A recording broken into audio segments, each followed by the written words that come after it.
Hello and welcome to my YouTube channel. My name is Sarah Peternell. I'm board certified in holistic nutrition. I'm the owner of Family Nutrition Services here in Denver, Colorado, and I'm also a Hashimoto's expert. That's because I have Hashimoto's. I was diagnosed in my early 20s, and I've spent more than the last 20 years going to school for holistic nutrition and becoming an expert in all of the protocols that are necessary to help someone, including myself, who has Hashimoto's, to overcome this illness. If you're newly diagnosed, you may have heard that the only solution is taking a medicine every day for the rest of your life. And medicine is very important.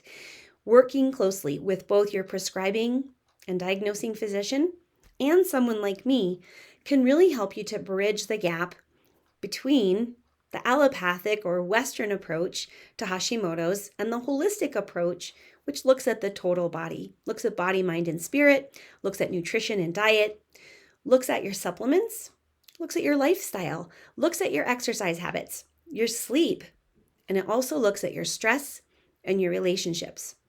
Today's video is to address the question, how important are healthy relationships and a strong support system when you know that you have Hashimoto's? Thanks so much for joining me today. I have found over many years in working with my clients who have Hashimoto's that one of the biggest challenges is not the illness itself. For many of my clients, women in particular, I have found that most of these clients share in common a lack of understanding, support, empathy, and encouragement from people in their lives. This is really, really important for you to consider in your own life if you have Hashimoto's.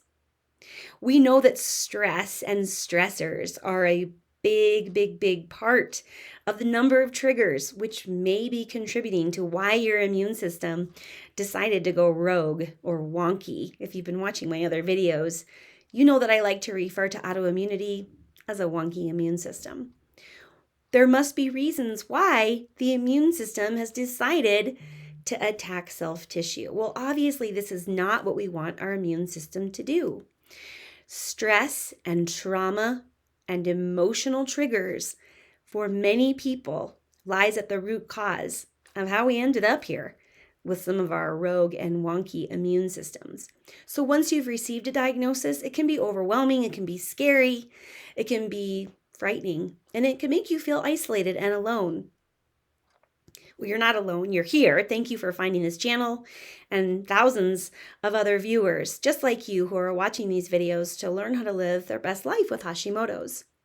But it's important that you sit down and maybe make some lists and look around your life to see who, if anyone, is in your life that is a continual, chronic, stress-provoking relationship. Or just someone who is not there to support you and encourage you and help you achieve a better life and feeling better, even though you've received this diagnosis. So, without going into details or revealing any of the names of my clients, I can tell you that it is quite common among my women clients, as I mentioned, to start to feel like maybe you're making some progress.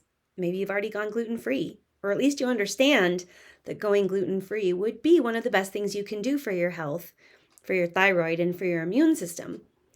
And perhaps now you know what types of vitamins and supplements would work best for your body and be most helpful.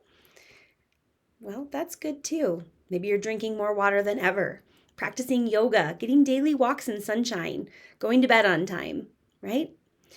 And if you're doing all of these things, there may be some pretty well-intentioned or well-meaning individuals in your life who are like, what are you doing? Why are you doing all these things?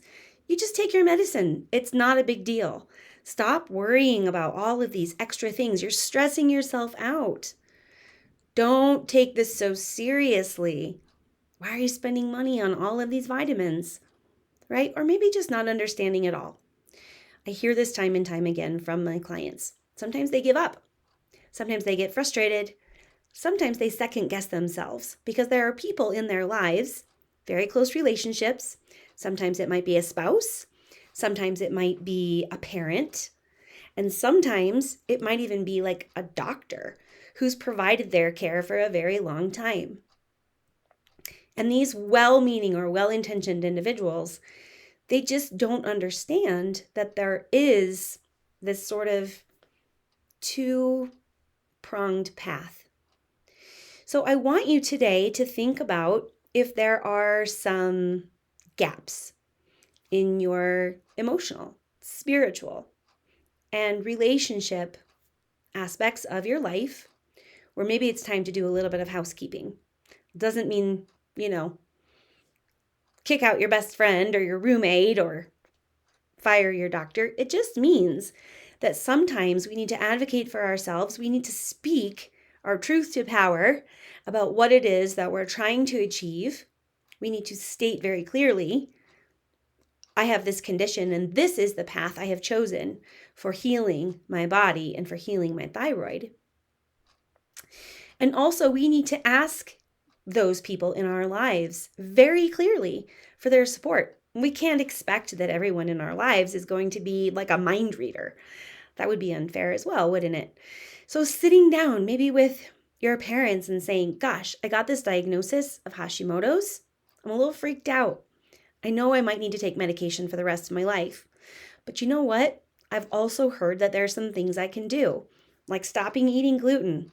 Or, you know what? I probably better start paying attention to my adrenals because I've been under a lot of stress lately.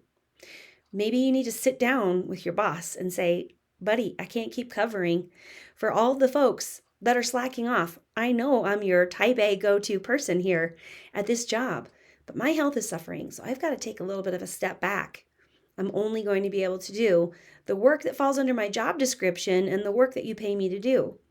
Maybe having some healthy boundaries. And sometimes it might even mean going to a spouse or a loved one and saying, I feel like you aren't hearing me and the ways in which I need more support as I embark upon this healing journey. These can be difficult conversations to have. Believe me, I've had a few of my own in my own years since being diagnosed with both Hashimoto's and celiac disease. Speaking your truth, standing up for yourself, believing in the reasons why you're doing what you're doing, and making it known to others is a very empowering way to set you forward on this journey towards your optimal health. Today's video is a little bit shorter, but I've been thinking about this a lot because this theme comes up time and time again, and I do get a lot of questions, both from viewers here at my YouTube channel, questions from clients, of course, and then the occasional private message on Instagram or Facebook where people are just saying, what do I do if my husband thinks that going gluten-free is a fad diet or it doesn't make sense because I don't have celiac disease? I just don't have the support I need in this regard. Or my mom's worried about me. She says I shouldn't be taking, 2,000 IUs of vitamin D per day that, she read somewhere that that's not necessary, right? So she's giving me pushback on the types of healing and supportive supplements I've included. Or what should I say to my doctor if she tells me there's absolutely no connection between diet and lifestyle and healing from Hashimoto's? What should I say? What should I do? So I'm not a licensed clinical social worker. I'm not a therapist, but I am a nutrition therapist. And so working with individuals and helping to empower them and inspire them to speak up, to stand up for themselves, and to advocate for your rights to have access to these types of healing modalities. Find a team, find a support group, connect with others. You can join my Nourished and Renewed online program, which is a 30-day self-paced 9 hours of videos and also over 100 pages of documents and handouts, meal plans and recipes that gives you lots and lots of information about how to overcome Hashimoto's. And it comes with a built-in support group of the dozens and dozens of other individuals who are already participating in this group. And I pop into this support group from time to time. So you're signing up for Nourished and Renewed, but you're also getting access to tons of the information that I share in my more comprehensive one-on-one programs. Find a support team that might include some other holistic practitioners. Maybe it's a chiropractor or a naturopathic doctor, or maybe it's an integrated medicine doctor. Maybe you're looking for an acupuncturist or a massage therapist. Finding other individuals who can help you with your stressors. Finding others who understand that triggers like food, environment, toxins, poor sleep, toxic people and relationships actually do, in fact, impact negatively our lives, and therefore turning it around and feeling supported, being in a group of trusted and like-minded individuals who are going through something similar to you can really start to make things feel like it's turning around. Thank you so much for watching today's video. If you want to join Nourished and Renewed, you can do so on my website, sarahpeternell.com, and click on Hashimoto's program. Remember to like, subscribe, and share. Turn on your notifications bell if you want to get more videos just like this one. Sit down and take stock. Maybe write down a little list. Who in my life isn't supporting me the way that I need to be supported? Do I need to have a conversation with them? And if this isn't the case for you, maybe what it is that you just need to sit down and start putting together 2 or 3 or 5 or 10 people who can help you get through this journey. We're all in this together. Thanks so much for watching, and I'll see you next time. Have a great day.